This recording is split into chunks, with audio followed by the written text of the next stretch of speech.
PR-nya ada banyak ya. PR-nya ada banyak. Tadi Bu Dante sempat mengatakan bahwa kuncinya sebenarnya mereka harus mendapatkan pendidikan, akses untuk pendidikannya. Tapi itu yang Indonesia masih sangat kurang ya, Bu Dante ya?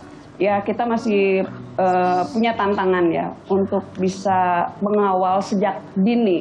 Bagaimana ketika kita sudah mengetahui, mengidentifikasi bahwa anak ini misalnya tuli. Ada banyak hal yang perlu dilakukan ketika kita paham ini.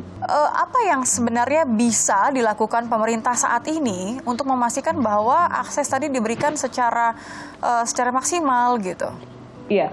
Yang pertama tentu layanan identifikasi dan asesmen kondisi penyandang disabilitas. Ketika dia tuli, maka sejak awal tenaga ahli harus mengidentifikasi dan mengasesmen kondisi ketuliannya. Nah, dari kondisi ketuliannya ini kemudian akan dapat diketahui layanan yang sesuai untuk anak ini agar dia bisa berkembang optimal adalah apa. Ya, bahasa itu harus sampai kepada anak ini sejak awal, sejak dini. Hanya model bahasa yang disampaikan kepada dia itu berbeda. Itu harus dipahamkan. Ketika orang tua tidak paham bahasa isyarat, maka orang tua akan mencari cara, upaya, apakah dengan menggerakkan bibirnya dengan kata minum. Seperti ketika dia minum misalnya. Untuk kemudian seharusnya kan disiapkan komunikasi yang baik untuk anak ini agar dia bisa berkomunikasi secara efektif, menyampaikan ide dan gagasan, itu perlu kita upayakan bersama agar dia bisa berkembang dengan optimal. Oke, Bu Dante, Stefan di sini tadi sebelum mulai ngobrol-ngobrol, Stefan tuli dari lahir, namun sempat menjalani terapi wicara selama, saya lupa, 8 atau berapa tahun tadi ya Stefan ya? Ya, selama 8 tahun. 8 tahun ya. Apakah itu cukup untuk kemudian membekali Stefan? Atau sebenarnya setelah Stefan sekarang lebih banyak mendapatkan informasi, ada cara yang lebih tepat sebenarnya untuk Stefan kala itu? Jadi dulu ketika saya terapi wicara itu sebetulnya juga menyesuaikan dengan kemampuan masing-masing. Karena sekali lagi kemampuannya juga berbeda-beda.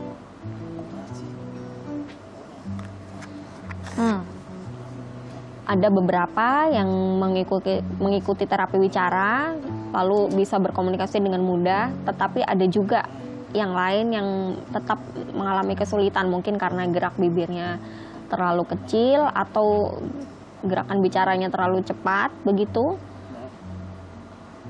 Atau ada beberapa kata tertentu yang tetap ada hambatan selama komunikasi, misalnya kata minyak dan kata pisang.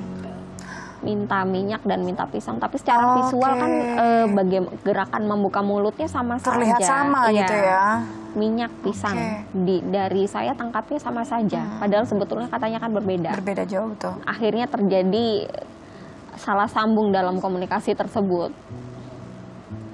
Jadi hanya 50-70% saja efektivitasnya.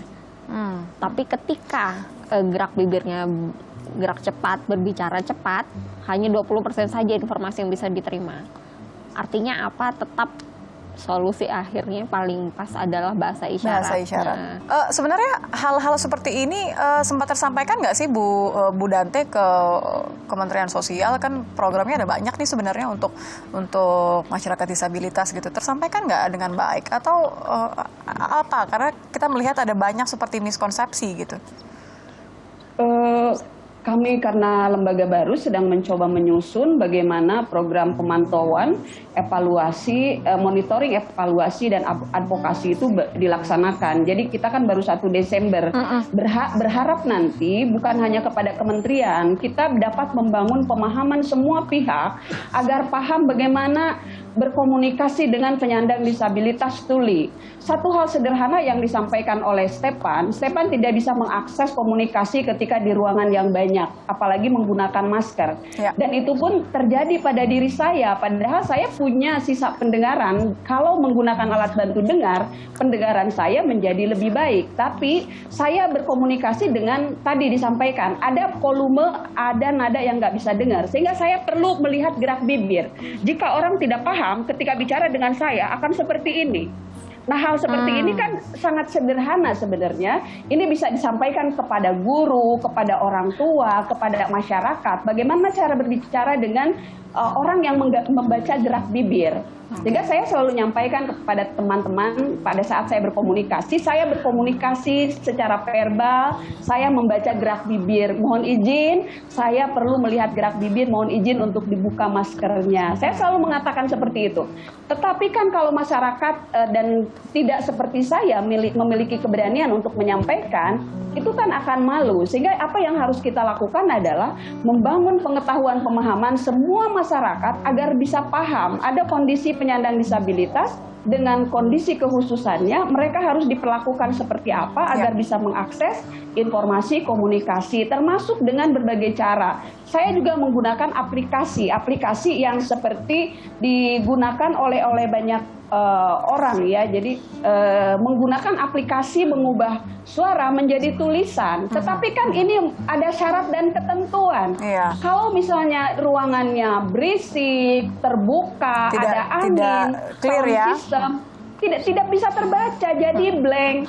Apa yang saya lakukan? Saya mencoba melihat gerak bibir. Kalau gerak bibir juga saya tidak dapatkan, saya terbantu dengan teman yang membahasa isyaratkan. Jadi artinya apa? Kita perlu menyediakan ragam layanan untuk para penyandang disabilitas, karena penyandang disabilitas dengan kondisi kekhususannya, meskipun sama-sama tuli, derajatnya berat, derajatnya sedang, semuanya berbeda gitu. Dan layanan ini kita izinkan kepada penyandang disabilitas untuk memilih mana yang sesuai. Mau menggunakan alat bantu dengar, mau tidak. Tidak memaksakan satu cara, karena setiap orang memiliki hak untuk menggunakan cara yang terbaik sesuai dengan kebutuhan masing-masing. Begitu ya, Bu Dante ya? Iya, karena mereka paham apa yang terbaik untuk dirinya, nyamannya seperti apa. Tapi niatan baik dari berbagai pihak untuk mencoba membantu penyandang disabilitas, saya pikir ini adalah bagian hal yang harus kita apresiasi. Barangkali ada miskomunikasi antara siapa dan siapa yang perlu kita perbaiki. Nah, mudah-mudahan KND bisa melakukan tadi, membangun pemahaman semua pihak, tapi KND nggak bisa sendirian, termasuk Stefan, Surya, dan lain sebagainya, itu perlu membantu mensosialisasikan ini semua kepada berbagai pihak. Ini tanggung jawab kita semua. Tentu pemerintah punya porsi yang jauh lebih besar, karena mereka berada di posisi yang bisa membuat kebijakan dan bisa mensosialisasikan kepada masyarakat yang minim pengetahuannya. Mudah-mudahan akan ada, gini, kalau Nitya bilang 1-2 kali bisa kita bilang salah paham, tapi kalau lebih dari itu, apakah itu kesengajaan? Itu yang harus kita cek ulang kembali, agar tidak ada kemudian pembiaran-pembiaran yang akhirnya menyakiti teman-teman tuli, karena mereka juga memiliki hak yang sama. Terima kasih Stefan, terima kasih Bu Dante, terima kasih Mbak Inova sudah gabung. Mudah-mudahan akan ada lebih banyak lagi hati yang terbuka, karena kita semua memiliki hak yang sama. Om Jody.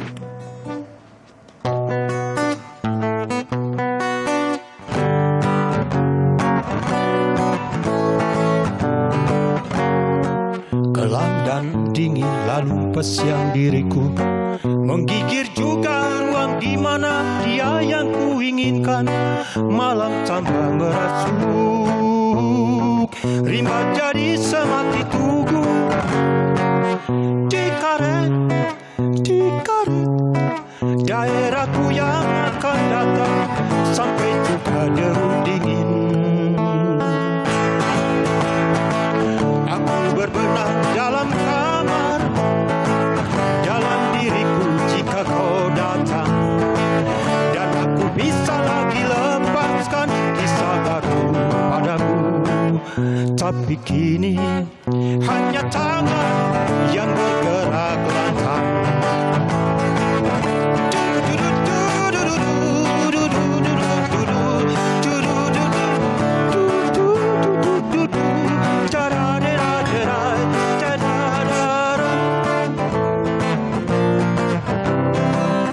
Tubuhku diam dan sendiri, cerita dan peristiwa berlalu berkutubuhku.